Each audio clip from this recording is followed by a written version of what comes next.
Reports out of Dallas on Sunday that there was business to be attended to. I also heard that Wes Moore was in the area. You know what that means.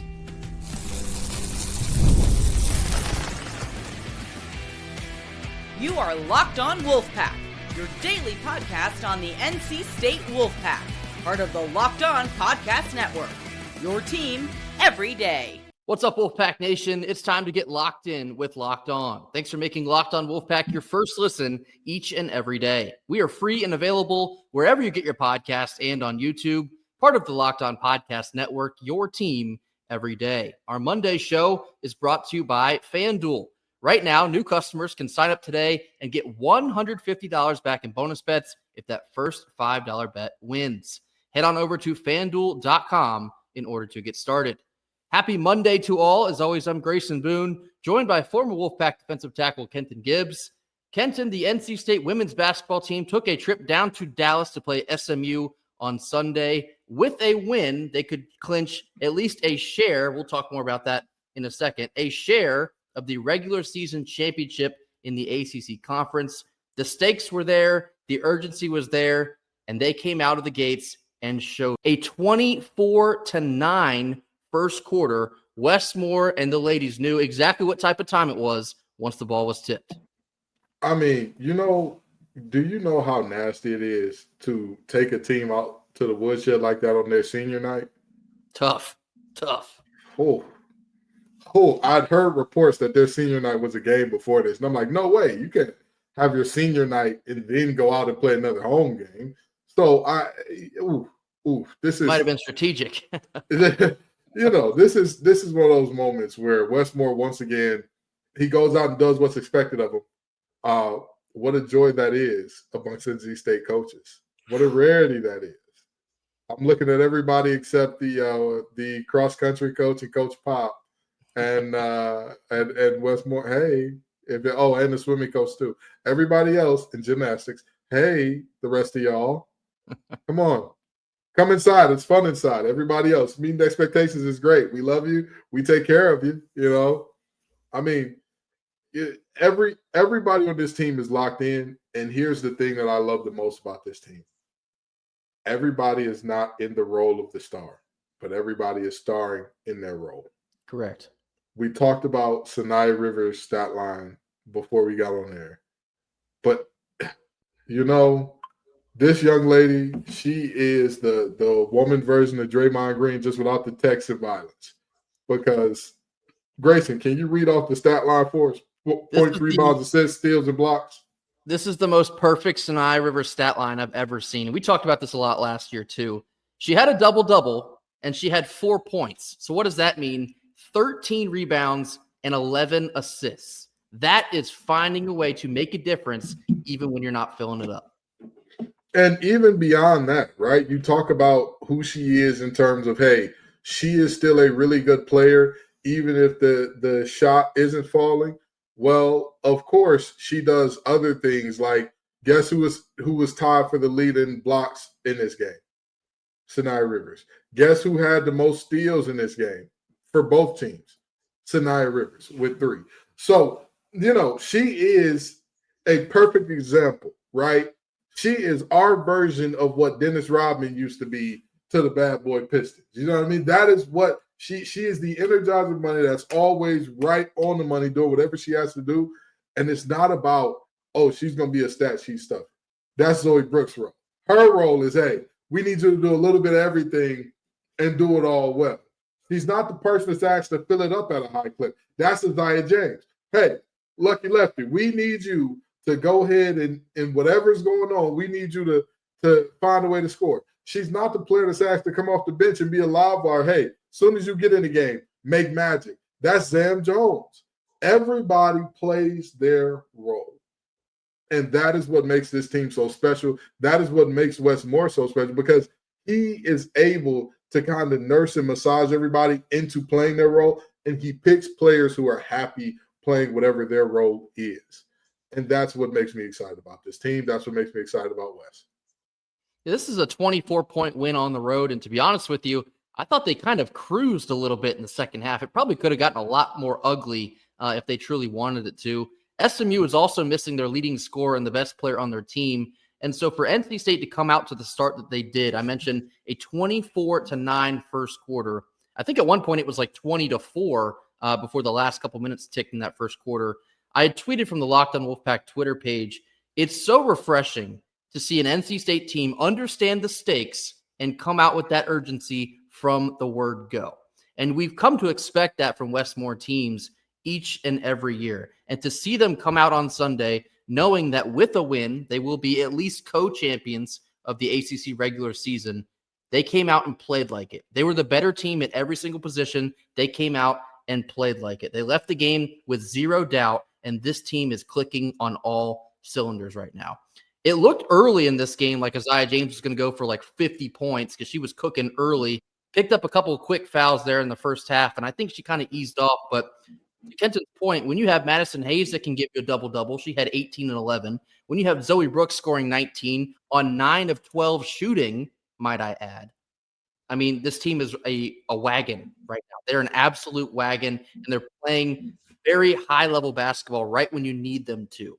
Hopefully they can tap in a couple levels higher here as we get into the postseason because the calendar turned, and hey, folks, it's March, one of the best times of the year for basketball, but couldn't be more pleased with the way this team is playing right now. Westmore has this program rolling yet again. Water is wet, as we all understand, but I want to turn this conversation to the fact that we are co-champions and not just champions of the regular season. My stance is this. It's not that big of a deal. It's a great honor, and Notre Dame's a fantastic team. Here's my point. We played Notre Dame only once this year, and in that one matchup, we won. I understand that we have the same conference record of 16-2, and so, yes, technically, you win a share of the title. But when you only have one matchup and you beat that team, it does not get more clear of a tiebreak than that. And I think if you have to have a tiebreak to decide the 1 seed and the 2 seed, then you should also have a tiebreak when the logic can apply, and this is a situation like that you have one regular season champion. And in my mind, NC State has earned that. Now, yes, they are the 1 seed, and so that is the more important part of this. They're the 1 seed heading into Greensboro. The ACC tournament will begin for the Wolfpack on Friday. They're going to play the winner of Georgia Tech or Virginia Tech. Both teams, we saw them both this year, beat them both. It's a great honor, but I'm a little bit miffed, just a little bit, that they don't have the title outright. Not only is it a farce that they don't have the title outright, to me, the way in which that game was won. Exactly. That was what I like to call a tap game. You know what that means? That's when you got to dig real deep. And one of two things is going to happen. You're going to tap into some greatness or you're going to tap out. And I saw NC State. And listen, I love Hannah Hidalgo and Olivia Miles and Coach Ivy over there. Love them. They're fantastic. They really are.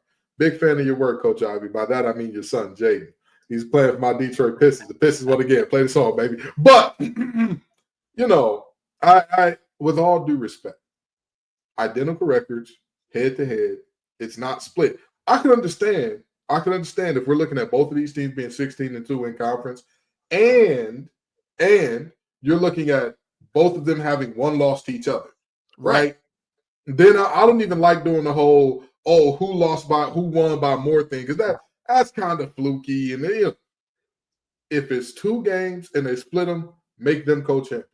Yes. If it's 1 game and one team won that 1 game, that's the team to me. And again, it was the game of the century. Double OT.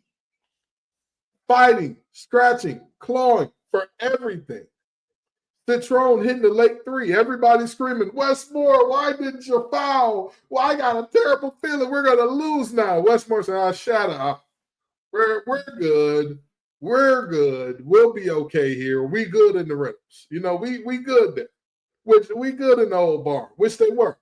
I really and truly do look at that game and say, you know, it's kind of lame to have that in the grand scheme of things not be the decider of, hey, who's the conference champion, as opposed to it weighs the same as beating SMU per se, who is 2-16 in conference. In general, I am the most anti-tie person you'll ever meet in your life. I think ties are the stupidest thing in life, in sports, whatever. There are winners and there are losers, and there should never be a situation in which you tie. And so, yes, to Kenton's point, I can understand, and I'll put my pride aside, if these teams played each other twice and they split and then had the same conference record. Co-champions in that connotation, that makes sense to me. It doesn't in this real life situation in which we have the tiebreak. If we're the 1 seed outright, then we're also the champion outright because we beat the 2 seed the only time we saw them. So that's my segment, my stance on that. I'm sure a lot of Wolfpack fans also feel the same way. We are Americans. We are Americans. We don't do beans and mushy peas over here. That's not, those people do ties, okay? We don't do ties over here. We don't do bangers and mash, whatever the hell that is. We don't do that. We are Americans. We are the finish line. What is a kilometer? No ties for me. Let somebody be the outright winner. Anyway, you slice it, a 24-point win in the last game of the regular season at NC State over SMU. NC State women's basketball will be the 1 seed in the women's ACC tournaments kicking off in Greensboro this week. Also, the co-champions, I hate saying that, co-champions of the ACC regular season, but now the real work begins. Westmore's won this ACC tournament not once, not twice, but 3 times consecutively, might I add. It's time to get back to that level.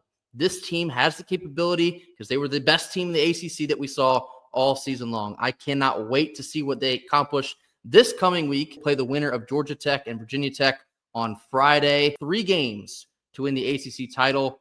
Cannot wait to see them get to work in Greensboro this week. Let us know your thoughts on the 24-point win over SMU on Sunday. Anything else you want to share about this team and the way they're playing right now, drop that in the comment box as well. Coming up next, we're going to transition into Pac-9 baseball. They needed some get right, and they got it. A 3-game sweep of Canisius. I always butcher that. We're going to talk about that more after a quick word from our sponsors.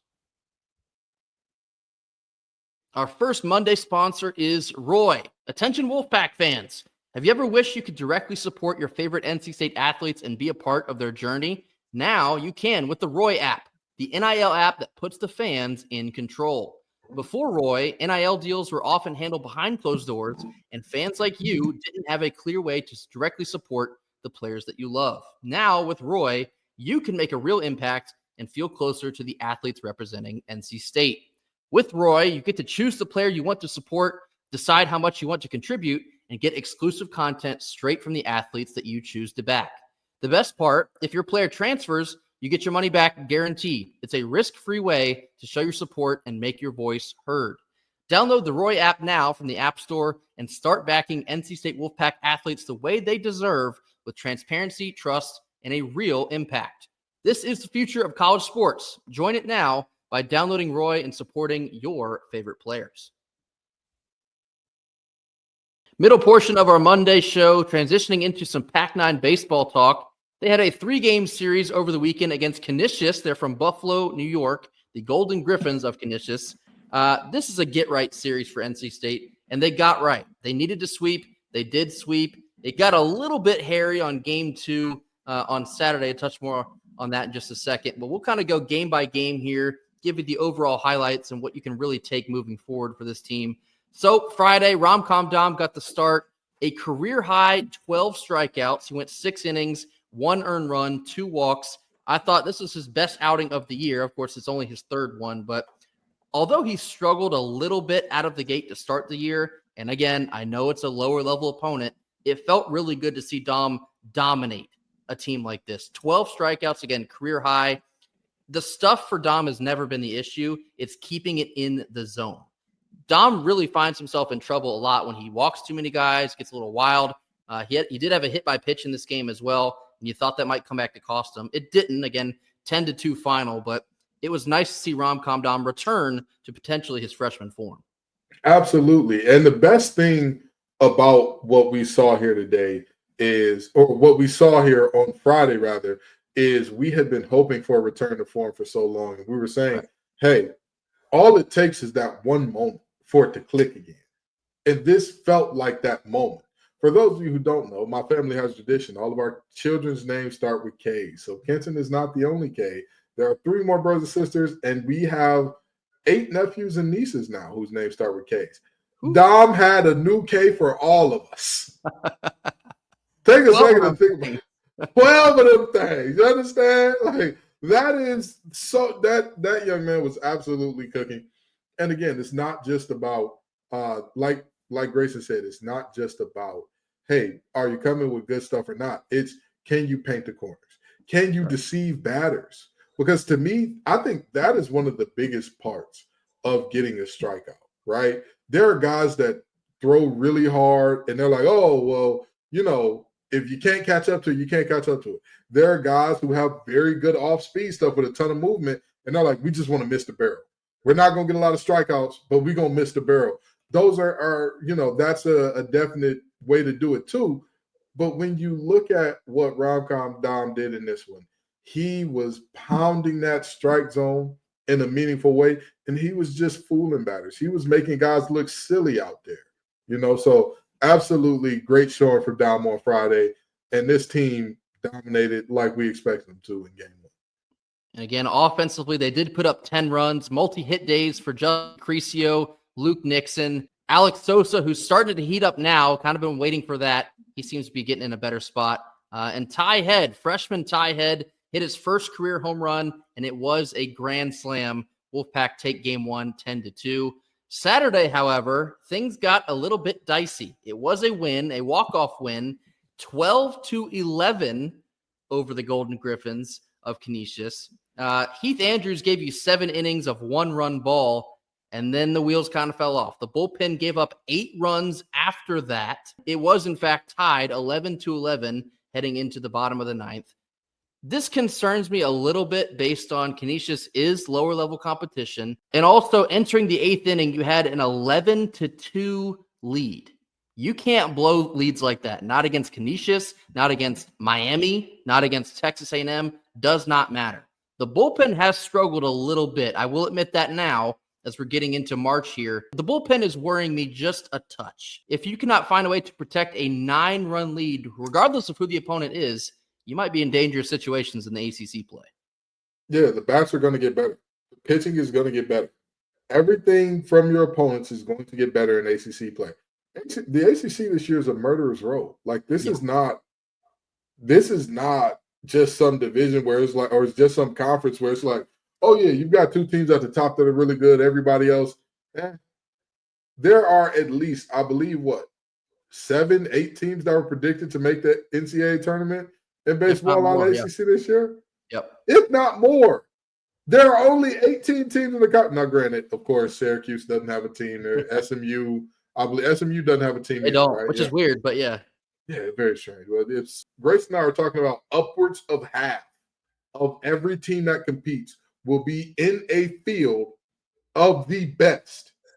Come on, man. You cannot give up leads like this because, again, you're going to see some guys that are going to be in the majors one day. You're going to see some bats that if you leave that thing over the heart of the plate, I'm telling you, they'll hit that thing to apex. You understand? So, you know, you need to be in a better position and finish out games in a more succinct manner.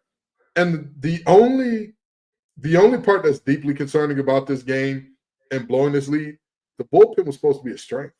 Yeah. That was supposed to be a definitive strength of this team. To see that as a weakness, a little concerning.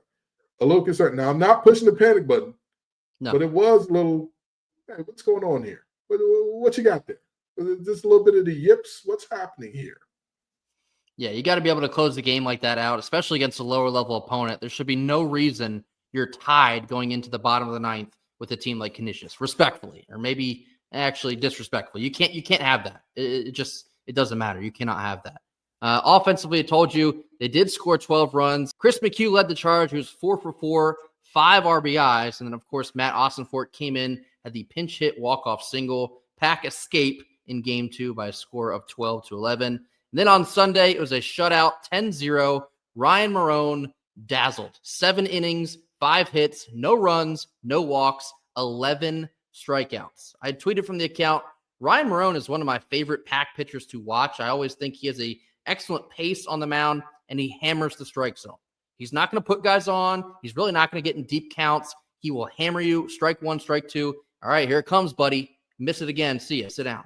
I love the pace he works with, and it helps the entirety of the game. When you have a pitcher exudes confidence, that bleeds into your defense. It bleeds into the offense when you flip the field. I love what you get out of Ryan Marone, and if he continues on a pace like this, he could find himself being the Friday night ace. You know, there is something to be said for that, like what Grayson was talking about there. That's just scaring the living daylights out of people. Yeah. Just bringing some stuff where it's like, hey, I can't compete with that. I can't scratch that. I can't touch that. And that, like you said, it spreads to all of the team. But more importantly than anything else, we're asking for our pitchers, be who you are. Be who we expected you to be, and everything's going to be okay. And for the most part, particularly from our starters, we got who we expected them to be from all three of our guys. So, you know, that's definitely showing we're trending in the right direction. We're doing what we need to do. And again, if our baskets stay as active as they were, and again, like Grayson said, this is Canisius. We're going to see better pitching. But if our bats can do something similar in, you know, more meaningful games, we'll be just fine.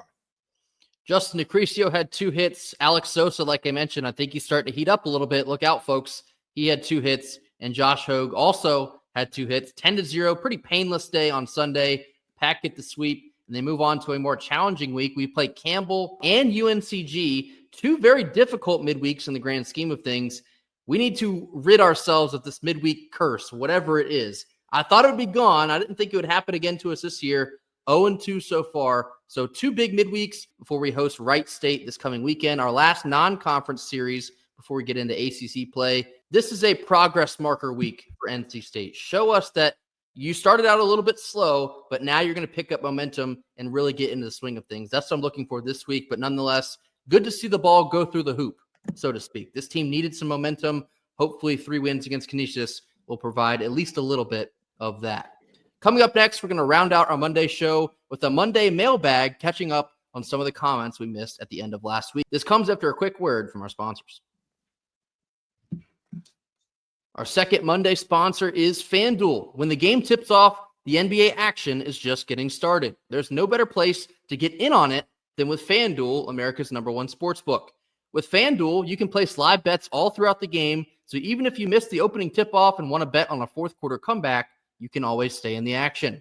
If you're looking for a bigger payout, you can even combine your live bets into a same-game parlay. I personally love using FanDuel's live betting feature because it keeps every moment of the game exciting. Whether I'm backing my team for a late-game rally or picking a player to hit a clutch 3, I never feel like I missed my chance. Plus, the app is super easy to use, and when you win, you get paid instantly. Right now, new FanDuel customers can get $150 back in bonus bets if that first $5 bet wins. Head on over to FanDuel.com in order to join today. That's FanDuel.com for your shot at $150 back in bonus bets. Make every moment more with FanDuel, the official sports betting partner of the NBA. Last couple of minutes of our Monday show. Now time for a Mailbag Monday, addressing some of the top comments that we missed from the end of last week. Here we go. First one comes from DLT Jr. It says, this year, I'm assuming this is in the context of men's basketball, this year was as surprisingly bad as last year was surprisingly good. This was the worst Pac basketball team I've ever seen in recent history, even with the denutted years after probation with Les Robinson at the helm. So, yes, obviously we did suffer another brutal loss on Saturday. NC State men's basketball lost to Georgia Tech by 25 on the road, and Georgia Tech is a 500 team. I saw Rob McLam of Inside Pack Sports tweet basically the same thing as I just said. A 25-point loss to a 500 team. There are no more words that need to be said. This team is miserable right now. We are very quickly approaching on potentially the worst or second worst team in NC State men's basketball history. That's a true statement. And I cannot believe how far we've fallen based on where we ended at the end of last year. And again, did last year's postseason success denote how the entire season was? No.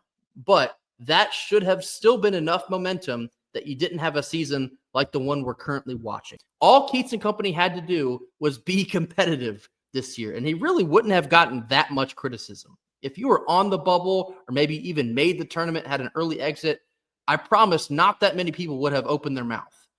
But to be in the bottom 3 teams, and at this point, I think it's guaranteed that we're going to miss the ACC tournament. It's abysmal. It's embarrassing. And there's no other things to really say about it other than it's awful. I think, and I hate to say this, but this confirms my theory about college basketball at a very high level. Nothing matters outside of the tournaments.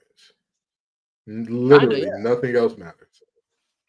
This team being this bad is surprising. However, last year's team, outside of a 3-week span, was not surprisingly good. I mean, they really weren't that much better than what we're currently watching, believe it or not. Hold on now. That team last year was about middle of the pack, maybe a little bit below middle of the pack. This team is to say dragging up the rear. Last year's team was a 10 seed. We're 17th in an 18 team ACC right now. This team is just it's astoundingly bad. Last year's team had a good few week run, and it distorted some of because I'm not gonna say any names here, but I was told by a source very close to this situation that at halftime it was over. It was halftime against Louisville last year in the ACC tournament. It was over for Keats. That was, if y'all remember, they trailed in that game, and that was like, hey, yeah, he's probably not. If he doesn't win this game, chances are we're on the coach's side. You don't do that to a team that's good. So, just a bit of a note there. But again, this team is astoundingly bad, and this is just rough. What more can we really say? Yes, this team stinks. It's a very bad, no good, awful year for this team. That's just what it is. Another road loss as well. Still have not won on the road for the entirety of the season, and they only have one more chance to do it. That is the last game. But it's at Miami, though. It's at Miami. Maybe that'll help us. Maybe it won't. But the 2 Roosters promotion through NC State, helping Keats out with some ice cream for every road win. Crickets. It's the tumbleweed going across the dusty road right now. 0 ice cream to show for this entire season.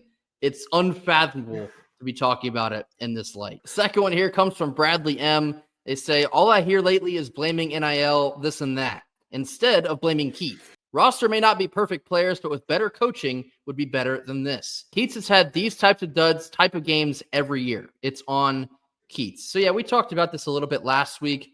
There's been a lot of commotion about NIL and blaming NIL and the fact that coming off with the Final Four run, they didn't quite get the financial support they were expecting. There's some truth to that. Like we said last week, NIL does matter because it helps you put your foot in the door of, better competition, better talent levels. That being said, coaching still matters. And I find it hard to believe that this team could not have done better this season than what they have. Now, I want to say this as well. They're clearly not as talented than many other teams in the ACC, but I just think the way this roster was constructed, which always comes back to that conversation as well, the way this roster was constructed was not going to be conducive of much success here in 2024, 2025.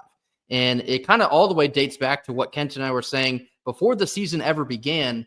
We basically knew what the Achilles heel was going to be for this team, and it has played out all along the journey for this team this year. So it's tough to watch. NIL matters. Coaching matters. Well, I'll tell you what else matters, winning, and this team is not doing it. I have a message for the people blaming NIL. Do you think that Georgia Tech has 20 points better of an NIL package than us? Exactly. Is that something that's in your mind? Because guess what? Grayson, is Georgia Tech on the bubble? They are not. You sure they're not last 4 in? They are not on the bubble. What about first 4 out? Nope. Next 4 out? Nope. Huh. Firmly out of the dance. So a team that's firmly out of the dance. This is a lot like what I was saying about football when people talk about NIL. I said, listen, I get it. NIL, hey, James Pierce Jr. is expensive, right? That's an expensive type of guy. A Nico is expensive. You're going to have to come out of some ducats, sure. Clemson, a Cade Klubnik, it's pricey. Don't just get that Parker kid that they got coming off the edge. That young man is going to cost you something. Losing to Wake Forest, my brother in Christ. It's the exact same thing here. You cannot tell me that Georgia Tech is blowing your NIL endowment or your NIL, not endowment, but your NIL donations out of the water. Not even close. And this is what I'll say to the people who blame NIL. Because I know I haven't, and correct me if I'm wrong here. Has Coach Keats said, hey, the NIL support wasn't there? He did say that. Okay. Coach Keats, I'm going to tell you something. And I mean this. Coach Keats. I need you to look at me. I need us to be eye to eye right now, Coach Keats. When you blame external factors, you remove your power to change a situation. There are certain things in life that really are external factors. Hey, if somebody says, Ken, why isn't your car dry? When it was a storm, it rained. What do you want from me, right? But if somebody asks me, Ken, why didn't you go for a run today? And I say it rained. Well, guess what? They'd have these fun things called treadmills that you could go on and get a run in. If it's not thundering and lightning outside, if it's just a little rain, unless you're a warlock, you won't melt. Bringing this back to Keats. If you're saying, oh, well, the NIL just wasn't there. Have you lost to a team with a smaller NIL endowment than NC State? Or a smaller NIL pool of money than NC State? I know you have. Let's not even pretend like, oh, yeah, no, that's not a thing that's happened. We know. This ain't a guessing game.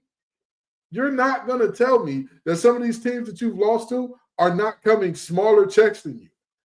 So, cut the crap. Look in the mirror and always point within.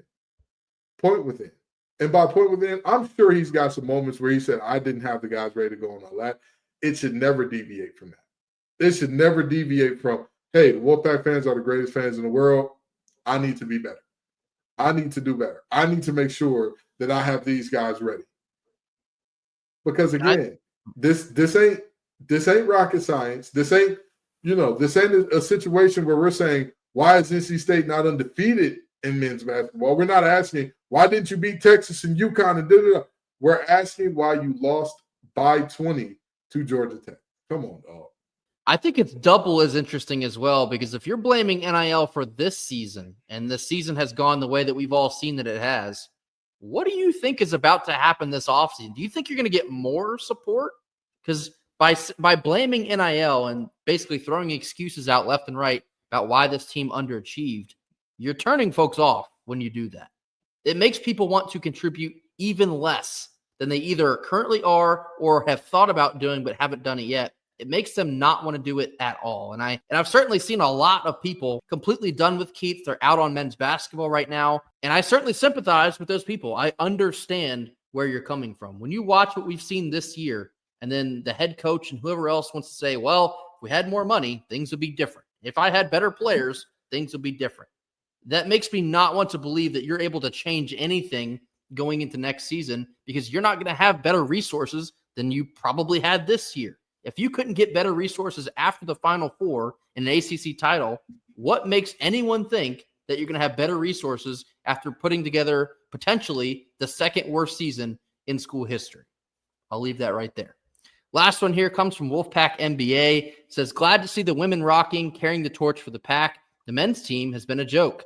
I know Kenton has been on Locked On ACC with Dono talking about a Big East merger, and I didn't like that at first. But given the state of men's basketball and football, I don't care if we're in the ACC, the AAC, the Big East, or the Big South. I just want to be competitive versus the team that people circle on the calendar and say that's a win. So I'll start by saying this. I also don't super love the idea of a Big East merger, but I totally get what you're saying here, because there is this mindset that NC State is not able to compete at a higher level because, well, they're just little old NC State. And when teams like Clemson or Florida State or Louisville come by, they look at us and they say food. whether that's football or basketball or whatever else. They don't see NC State as a credible threat every single year. And when we get some offseason love, and this might be the year for NC State, we're going to be a dark horse. And you see a lot of other fan bases point and laugh at us saying there is no way that NC State is going to have the year that they think they're going to have. And that type of mindset for NC State fans, we just want to be competitive. We're not asking for a national championship every single year because that's not feasible. We wish it was, but it's simply not. We just want to be in the mix to play for an ACC championship. We just want to be in the mix to make it potentially to the college football playoff. We just want to be in the mix, making it to the NCAA basketball tournament and compete, getting past the first week, making it to the Sweet 16 and they're on out. We just want to be competitive. And so I understand where you're coming from here. By potentially merging with another conference, perhaps NC State would be a bigger fish in a newer pond. I don't know if a merger is the answer, but I 100% agree just on the baseline level that we want NC State to be a bigger threat nationally. We want the national perception of NC State to change. And until it is, we are kind of looked at as, well, NC State, they're usually not good for much. Let's see what we can do against them this year. That's the way it kind of feels when other schools are looking at us. Did this brother just ask for some UNC Asheville and some Radford in here? Hey, listen, Wolfpack NBA, I feel you. I get, I understand that there's a desire to, say, hey, I want to win at all costs, even if it does mean going up against lesser opponents. I get it. I understand that. But I'm gonna tell you a funny story, okay? And I know a lot of people think I talk about Cass Tech too much. Sorry, it's kind of a big part of my life. We played in the biggest division in the state of Michigan. And, folks said, oh, y'all will never win. You're a Brainiac school and a public school, so you don't have the resources to compete against, Catholic League schools and these other schools that are like, they're the only school in town and for like 50 miles or so. So like that's it. Every kid, period, within a 50-mile radius goes to that school. I get it. I understand it. And I understood that. But one thing that we didn't understand was, why not us? Why can't it be us consistently winning, consistently doing great things? We need to have that moment as Wolfpack. And I get it. We're looking at a very different level. We're talking about ACC college football instead of Michigan high school football. I get it. It's a difference. We're talking about ACC college basketball instead of high school. I get it. I don't care what level you're at. I don't care how good or bad you've been historically. Everything shifts with an attitude shift at the top. Everybody wants to win a championship. I know that. I know it's really hard to do. I get it. There has to be an attitude shift. And why do I say there has to be an attitude shift? I'm going to take it back to an old fan favorite that I'm sure everybody remembers fondly. Y'all remember old MJ Morris? Do y'all remember what quote he was most famous for here? You're not going to win every game. That's not realistic. Brother, what? Why is the expectation like, hey, we're going to lose something? That's just part of it. You need to be insane. You need to be – you want to know the funniest quote I ever heard from a player on the national championship team? Nolan Smith, who is now a Philadelphia Eagle, former Georgia Bulldog, said, y'all thought we was going to be a 7-win team. Now, mind you, this is Georgia. The University of Georgia that was coming off of a national championship. Yeah. There has to be a level of delusion. There has to be a level of unhingedness to be a champion at these sports, and we don't have that. Yeah. We have a culture that's very much so like, hey, this is who we are, and it'd be nice to be more, but it's not like this is who we are, or this is who we were, but damn the torpedoes, we're something different. And again, I hate to keep calling these guys out, but you make millions of dollars. So I'm not even going to talk about the players. I just want to talk to the coaches. You got a coach saying, oh, well, don't forget what we did last year. He's a good player. What the hell does that have to do with the price of tea in China? What is that? I don't care. Last year was last year. In the words of one of the characters from The Wire, see, the thing about the old days is they're the old days. You're in a different world now. Buck up.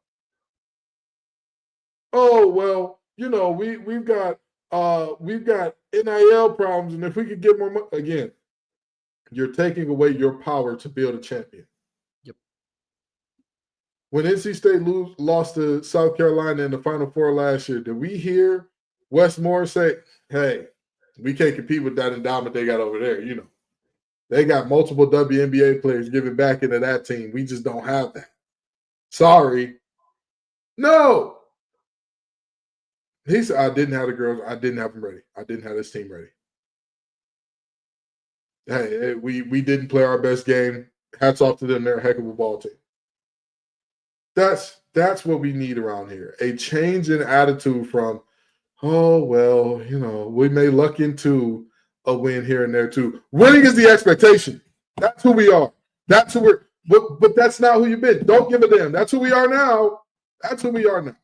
Could not possibly say it better myself. That will do it for us here on Monday. As always, thank you all so much for watching and joining us. Be sure to hit that like button, drop your comments in the comment box. Tell us your thoughts on the NC State women's team clinching the 1 seed for the ACC tournament and earning the right of a co-champion for the ACC in the regular season.